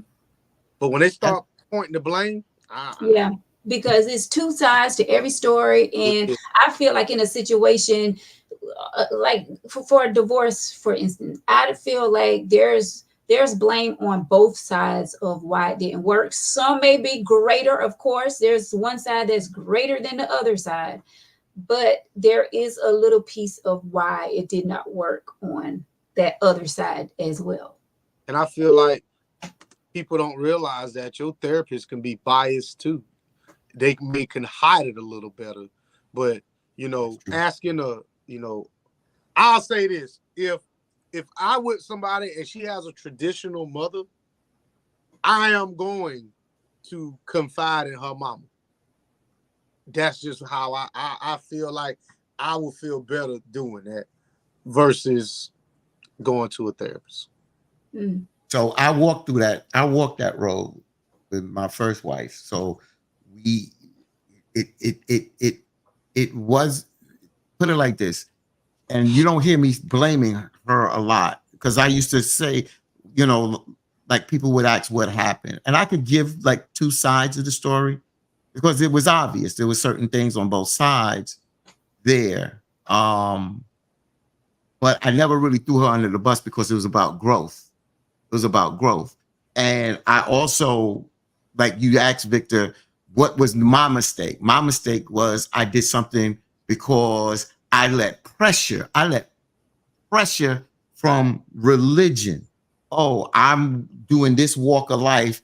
Oh, you're living in sin. I got family and friends. Oh, you living in sin. And I let that dictate me to get to do something I really didn't want to do at that particular time. And at the same time, she was wrestling with, when she had a child before we got together, when we was married, the baby father comes out of jail because he went to jail with the day his daughter was born. So she had to deal with her feelings that she thought was not there, but now he's home. So now she got to deal with that. And see how I looked at it at first, I'm the husband and I'm like, no. But then I have to look at it from a realistic point of view. And a realistic point of view, as people said in the chat, emotions, that's real on her side. She still had love for that guy. It's no ifs, ands, and buts. I can't blame her for that. And we're young, we're 23 at the time. So with that, you know, so I understood. It's just that as time went on, somebody had to make a decision, and I made the decision. I want out because I felt that we were too young to be going through this, and I didn't want to deal with that. And that's when we split, and we cool today. We cool. I'm not going back because I transcended when I met Hanifa, and it was something different. So I would never go back because now Hanifa's not here, or we're not together, or we wasn't. You know what I'm saying? I'm not going back, but I can understand, and I learned from that, and I appreciate learning from that. And I would never throw her under the bus. Just like I just told you the story, I'm not faulting her for that because I understood about those real emotions out there. I really did. I didn't understand in the beginning because I'm in it. But as you take a look back and really take step outside of it, sometimes those things happen. So, it's each his own. Most definitely. Tyrone says depend. We have a lot of comments coming through. Depends on the type of therapist. If they're not holding you accountable and the blame your other half, they're not a therapist. Um, you know, I do hope that therapists will be honest on both sides. But you're right, Victor, because if you have a therapist and they went through a divorce and they still got that anger built up in them, they may take it out on that husband that comes in with his wife for their therapy session, and she maybe just focus on what the woman is saying and just focusing on all the bad things that he did within that marriage or in that relationship because she's still bitter from what happened within her marriage. So I get it. We do have to be careful when we speak to people, anybody, because you never know whether they're a therapist or not. But I definitely get what you're saying when it comes to a therapist. But I hope that they are true to their calling and are there for the right purposes. And when they go into their job, like all of us should do when we walk into our job, we need to put aside what happens outside those four walls. Our personal life needs to be outside of those four walls when we go to work. That's just so hopefully, these therapists are not shady like that, but who knows? A lot of people now, again, we are where we at in life. And, this is a conversation I would love to have. I mean, Neek is younger, and I like to, hear from younger people because I have cousins that are younger, some in relationships. I got a real young cousin that is really walking in that light of, it's a couple, they've moved together, and I love the love that they have. But then I'm also watching a lot of young people that they don't really gravitate to a lot of things and hold on to them. They may be in a relationship, but I don't hear a lot of young people where they're coming up with their outlook is marriage. I'm not saying that that's not with all young people, but I'm just saying I'm seeing that they're not gravitating. They more feely, meaning that if it feels good to them, they're going to do it. If it don't feel good, they drop it. So you understand what I'm saying? So if the relationship ain't good, I ain't in it. I ain't dealing with it. And I just wonder what the outlook is, the future, because as we look to see, there's less marriages, more divorces, to the point it's starting to kind of mellow out with a lot of people getting married now. You don't see as many weddings as you used to because people are just not getting married. A lot of men, and his brother called in from Germany and said to us on another podcast, he said that some women, not a lot of women, some women are playing games where they deal with a person and then they set themselves up by calling the police and wind up taking half from the person, moving in the person's house and this, that, and other. And I seen that happen to somebody that I knew. No. So a lot of people are like, you know what? I'm not working hard. Like Victor said, I work hard. I got a house. I got a car. I got this. I got that. I'm not just going to give somebody a chance to come in and just ruin that because all of a sudden we don't see eye to eye and they want to get back at me. And a lot of people ain't doing that now. They're not doing that on the sake of being married no more. I feel like a lot of people when they're in a relationship or in a marriage, I feel like a lot of people don't, they don't put, what's the word? It's like they're so quick to just give up. It's like they don't try as hard to keep what they have because a lot of times someone else out there got that attention. So when things are wrong at the house, as long as they got somebody else giving them that attention on the outside, they're not trying to make amends at the house. You know what I'm saying? I just feel like people are so quick to give up on relationships and marriages these days that they don't even try to put it together because they already making that next step of being with someone else. So instead of them taking time and try to work things out within their relationship, their marriage, they're still feeling good from someone else on the outside. So it's making it easier for them to lose focus on what they have at home. That's my opinion. I feel like I think people are still getting married You're just doing it at a later time in life. Mhm. Whereas if before, I can't speak much on before. I can just give you what I think. People getting married, it was a lot of forced marriages, or that's a good man, you need to lock him down. I think now women are able to choose better their partner. So why Mhm. give up your 20s if you don't have to? You Right. know, and there's nothing wrong with not being. I feel like there's nothing wrong with not being married at, 30 years old or whatever. 40. You got to find out who you are, because I would hate to be married early and then find out later on in life I really don't like you. You know what I'm saying? I really don't like the shit that you like. We had some good sex, and we shared a couple meals together, and this puppy love that's all it was. It was just puppy love. This was not real. And I don't want to be 8 to 10 years into a situation and realize I really don't like you like that. So I feel like, people are still getting married. It's just Mhm. later on in life. Yeah. Yeah, they are. So, so what Victor said, let's back it up a little bit. So I put in something here, put it in a little chat GPT, and I asked the marriage statistics in America. The question was statistics. Give me the statistics of marriage today versus 20 to 30 years ago here in America. So marriage rate, 1980 to the 1990s, the marriage rate was higher with about 9.8 marriages per 1,000 people in the early 90s. Today, the marriage rate has decreased to around 6.1 marriages per 100. That was 9.8 the 80s and the 90s down to 6.1 1,000. That's as of 2020. We're in 2024.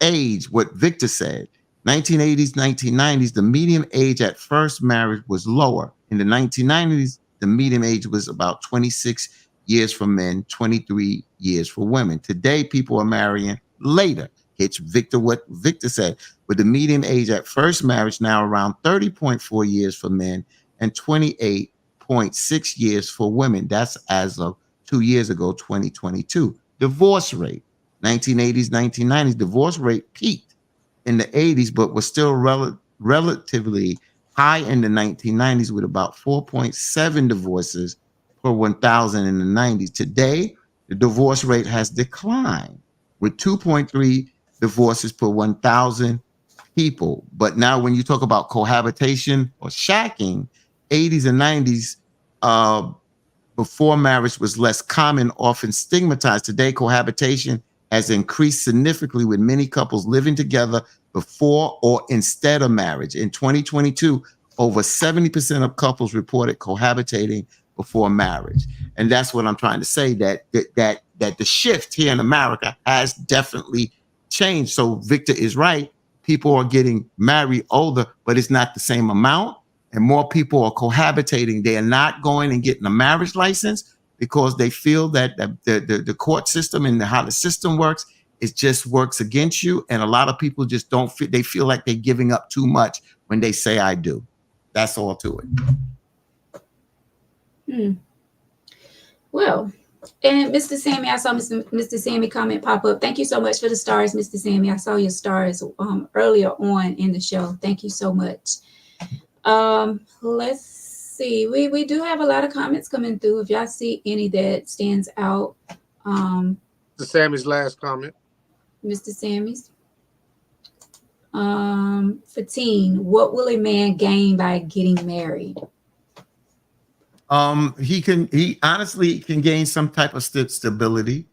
He can gain stability, but you can get stability in cohabitation.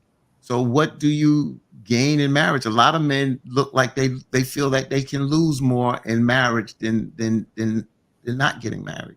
You dance. So, question: what do you gain by being married? Not much. Not much. I forget. Since you said I'm dancing and I am dancing, you don't really gain much enough. You don't gain anything.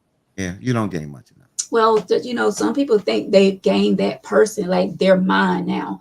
No one can touch them, like they're mine. You was mine when we were girlfriend and boyfriend. You will hope, right? Yeah. I think, I've seen marriages. I've seen failed ones. I've seen good ones. I've seen more good than I've seen bad. For a man, the guys that I've known that's gotten married, I can honestly say they were ecstatic, but they couldn't show it. They were happy, but they really couldn't express it like the woman expressed it, because they would be considered sassy, or some of those other colorful words that's out there. And I'm not saying that's right or wrong, but there are a lot of men that are happy to get married, that want to be married. But we're talking about gains. You don't gain it. Don't gain shit. I gained nothing. I don't know if that shit just happened again. I gained nothing. I'm not doing that. So I don't know how that happened. Is so weird. I don't know where that's coming from. And I got a whole different phone. Like, my regular phone is here. So I don't know where that shit is coming from. But is somebody agreeing with you upstairs or something? I'm on my phone over here. So was that? Oh, go ahead, Victor. Was you finished? I mean, it's, some women may take that as being harsh, but reality. Who you love and companion. I had all that before I married you. I had everything before I married you. So, and I see where Fatim's statistics that he found out makes a lot of sense, because people are cohabitating more, because even with the woman, she's like, I don't have to go through a divorce with this dude. We can love each other without the piece of paper. And look, just real quick, I'm not going to be long. Look at Mary J. Blige, because we don't see the examples of where women lose. Mary J. Blige, that dude, and I'll call him because I knew him. He's a freeloader, and he took half. He took half from Mary, but we see a lot of men with the house, the breadwinner, and they lose. But there's women that now are going out and becoming lawyers, doctors, judges, and this, that, and the other. And they're not just want to just give that away, and then somebody come back and just take what they bust their ass for. People are just not doing that nowadays. They're going and they're dealing with emotion, but they're dealing with more mental emotion, meaning that I'm going to be smarter in how I do things. And I get that, but what happened to trusting the person that you're with? And I'm not talking about the first 2 years and you jumping into marriage. I'm talking about, you have people that have been together 14, 20 years and they're not married. They living together and they're living as married people, but they're not married. Is it because they're thinking like that? They're thinking like, we're good where we're at. And I don't want to have to go through a divorce, and I don't want to have to, separate things, the house, and, I don't want to separate the dog or the kids or whatever whatever the issue may be. But why are we going into a relationship thinking like that, instead of thinking we're going to be together forever and we're going to make this thing work? So let's get married and have a long lasting life together. Because of patterns. That's why. But why are we why are we looking at someone else's situation instead of just focusing on what we have? So if I love you and I got a commitment with you, a marriage ain't gonna keep me with you. My stuff will. And it'll make it harder to get out of it if you want to get out of it. What I'm saying is, if me and you together and we cohabitating and we getting along, a marriage ain't gonna solidify us together. My stuff is gonna be the reason why I'm trying to make this shit work. Because I don't want to lose what the hell I already got before I met you. So going into it, I'm not against marriage. I don't want nobody to think that I'm against it, because I'm not. All I'm saying is I'm on the side of, what do you gain from a marriage? And what I'm saying is, for a man, we don't gain anything. oh, I can cook and clean. Well, nigga, you was doing that before we got together. You was doing all this stuff. And if you say, well, I ain't gonna do this until I get a ring on your finger, bye. Yeah, I gotta agree with you there because I don't like when especially women. I don't like when women say, or even women say to other women, why are you playing wife and you're not the wife? What are the wife doing so that the girlfriend isn't doing? When you're living with someone, tell me what a girlfriend supposed to not do that a wife do. I don't understand, because you're going to keep the house clean. Hopefully you're going to keep the house clean. You're going to keep the kids fed. You're going to wash dishes. You're going to wash clothes. You're going to plan things, outings, trips. You're going to help pay bills or what. So what does a girlfriend not supposed to do that a wife is doing? I don't understand that statement. Well, Am I looking at it wrong? Yeah, well, not that you're looking at it wrong, but I was just thinking what Victor said and what Mr. Sammy asked us. Let's throw this to you. What do your women get? Because we used to hear and still make hear, you make a woman honest in a sense, by marrying her. What do y'all get out of marriage, Veronica, as women? I think it's more of feeling secure. We feel secure, like, okay, we have a ring now. And we have this agreement on paper that we are now husband and wife. So we're good. We're together. We're one. That's the main thing. We feel secure in knowing that we have this person who we want to spend the rest of our life with.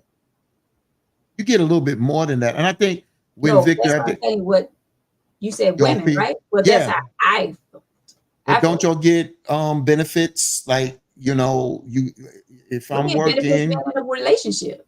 But go ahead. No, if I'll give you an example. We lived together for 15 years, and I know about this common law, and God forbid I pass, right? Mm-hmm. You don't really have say so unless I really write it out. You ain't got say so. If I got children, my daughter steps in or my son steps in. If my mother's here, my mother step in. You ain't got no say so. See, that's what I'm saying. See, those are things that you do benefit from when you do get married, because when you're not married, you don't put this thing in writing, then the next of kin steps in. When you get sick in the hospital, you cohabitating with somebody for 15 years and you know their whole medical history, and the doctor say, who's next of kin? And you say, they ask you the wife, and you say no, but we've been living together 15 years. They're going to say, well, who's next of kin? You can't make that decision now. Well, believe it or not, some people do put their girlfriend or boyfriend down that they've been with. As the proxy. Yeah, they can do that. But I'm just saying, there's certain things and certain rules and laws that people don't realize, that there are certain benefits that do come into play when you are married through, I don't want to use say life and death, but certain situations that the wife or the husband do benefit because y'all are being a man and a wife. So there are some benefits from it, there in a sense of working together as a human unit, as a family there. So yeah. And that's a really great point, because I wasn't really thinking about that, which I should have, but I was thinking more of being secure, within that relationship is now legal or whatever. How can legality keep you secure? When I heard you say secure, the only thing that I took was that if this shit don't work, you take half my shit.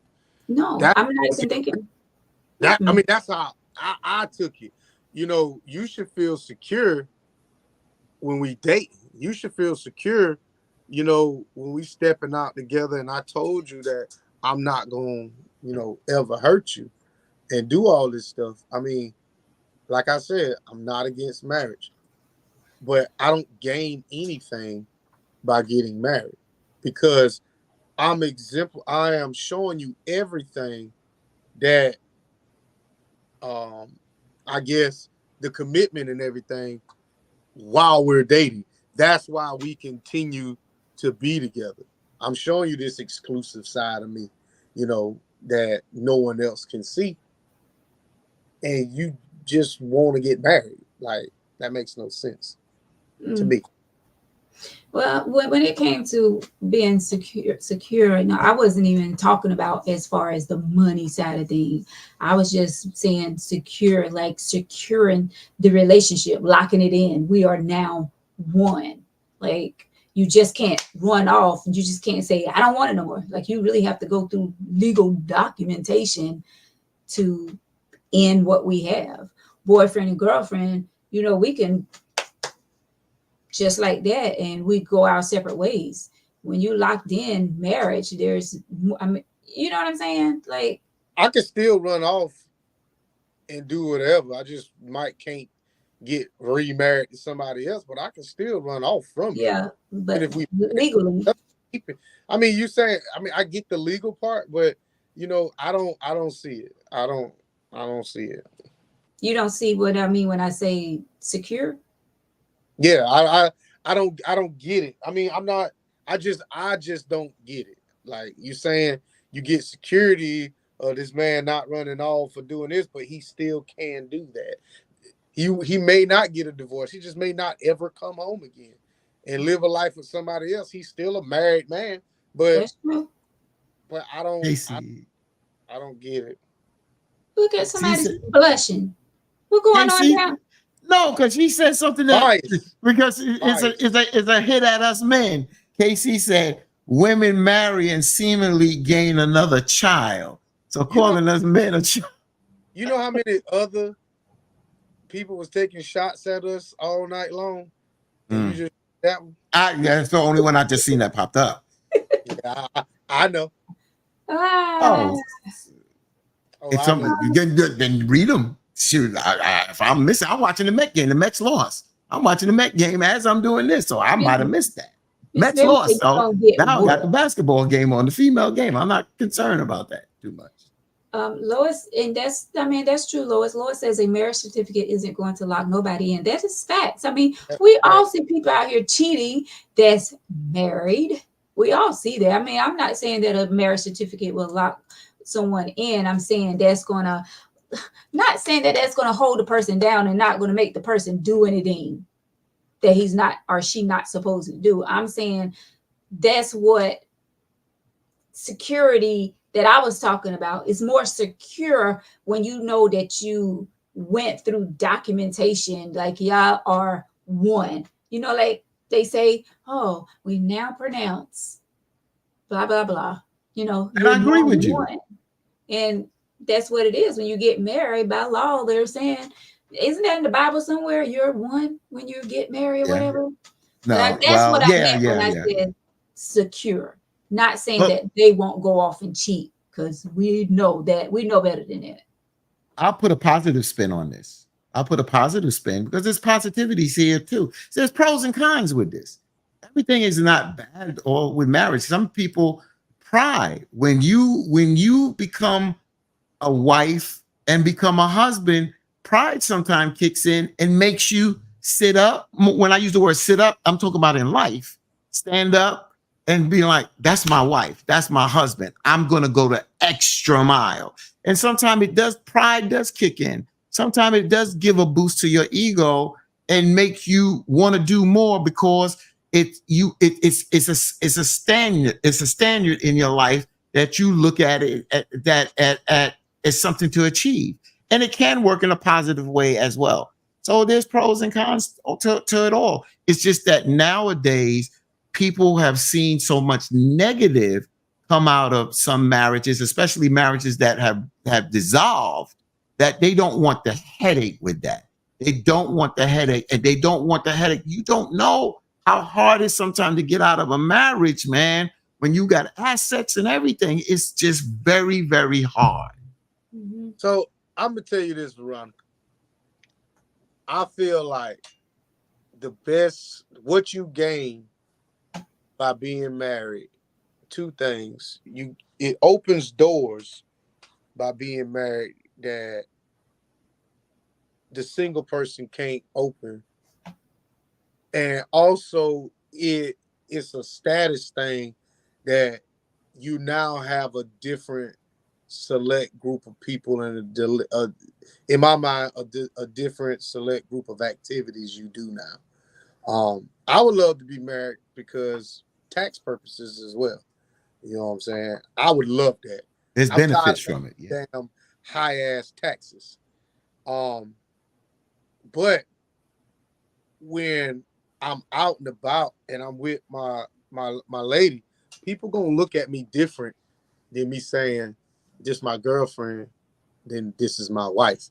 It does, you're right, it does show stability to the other person, to the people that's looking at us. You know, they see the ring.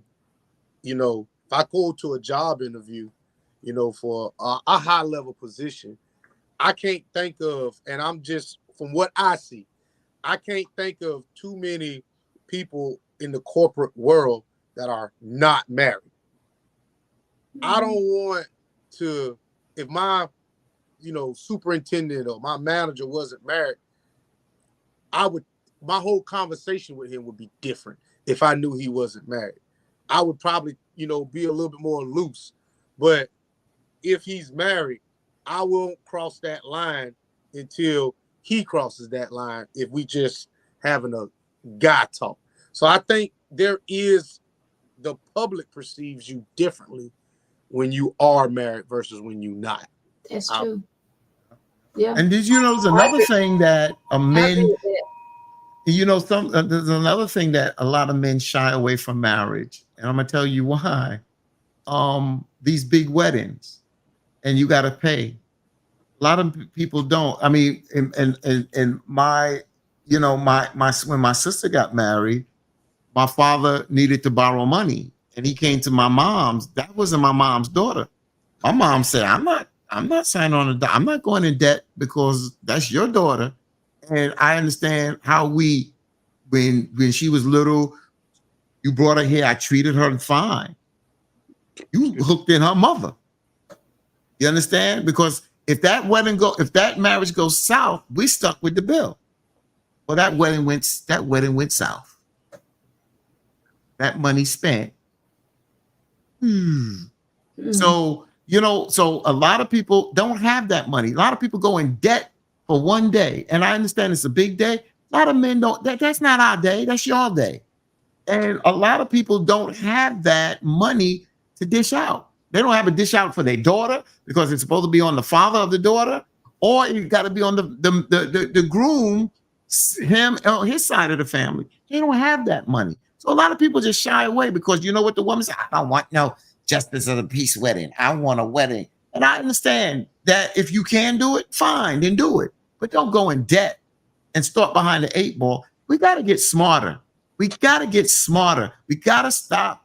That's why I said generation trauma is not always about abuse. Generation trauma is making the same damn mistakes over and over. We got to get smarter. So I heard everything you said, but let me say this, and I'm being serious. Go ahead, bro. If I get married, there will be a helicopter some fucking where at that place. It ain't her day. This is our day. It's going to be 49% her day, 51% of mine. If you think for a second that Vic White ain't going to be the happiest motherfucker in the world, she got another damn thing. Listen, it's going to be some horses. It's going to be some damn fireworks. It might be an alligator. Like, when I was, like, I'm being 100% honest. Like, when I was engaged with my ex, like, I have a coworker that got a helicopter, and we was negotiating prices. Oh, bro, you dropping me off in the middle of this ceremony in your helicopter. Like, there is no expense that I'm gonna show that this is my one and only time that I can show the hell off. I'm gonna do it. I ain't saying going into debt, but all I'm saying is when we were planning for some stuff, I had a helicopter fund. That helicopter fund never got spent. It's only growing. There will be, I might hang glide in that mother. I don't know. But I'm telling you, ma'am, it's your day. Whoever you may be, Damn, it's your day. But don't think that I ain't gonna try to outdo your ass. Vic White coming. I love it because you're not only, what you said, outshining her, like you're shining for both of us, dude. Thank you. Oh, you ain't getting in the helicopter? You just walk your punk ass down the aisle. Bring the alligator, get the horses. We both looking good. The man don't never make the grand entrance. It's the woman that makes it. Exactly. I don't give a damn. Well, guess what? They all call me sassy that damn day. I sashay down that damn aisle. Sassy With it and all. But I'm telling you, Vic, I'm out. I ain't for the streets no more. I'm out. I love it though. I love it. About that time. Well, yes, it is. Guys, this has been a great show. So sorry we did not get to all the comments. We had some really great comments coming through, guys. So when you guys have a minute, if y'all can, maybe y'all want to go back through and check out some of these comments and reply back. But thank each and every one of you. We appreciate y'all so much for tuning in tonight. Brother Fatine, all the way from WBLS radio station. Thank you, my brother. Appreciate you. Vic White, thank you, my brother, for sitting in as always. And let me say thank you to Tyrone and Voodoo. I don't know if Voodoo is on still. And also EG for last week when both of you guys were out. Voodoo, Child, Tyrone, and EG sat in last week on the show. So thank you to each of them for coming in and sitting with me. And if you would like to be a guest, please reach out, tangytoflife@gmail.com. Let me know if you have, a topic suggestion, or if you have an email letter, tangytoflife@gmail.com. Listen, this right here is all virtual. If you would like to be a guest, only thing you got to do is just sit in your own home and join us on screen. Okay? So if you would like to be a guest, tangytoflife@gmail.com. Have a great weekend, everyone. Love up on one another. Give each other hugs and spend time with the ones that you love and live this thing called life to the fullest, man. Thank you so much. It's Carol. Thank you, Tyrone, all of you. Thank y'all so much for tuning in. We appreciate each and every one of you. And on that note, we'll check y'all out next Tuesday. All right. Until then, good night. Good Buenas night. noches.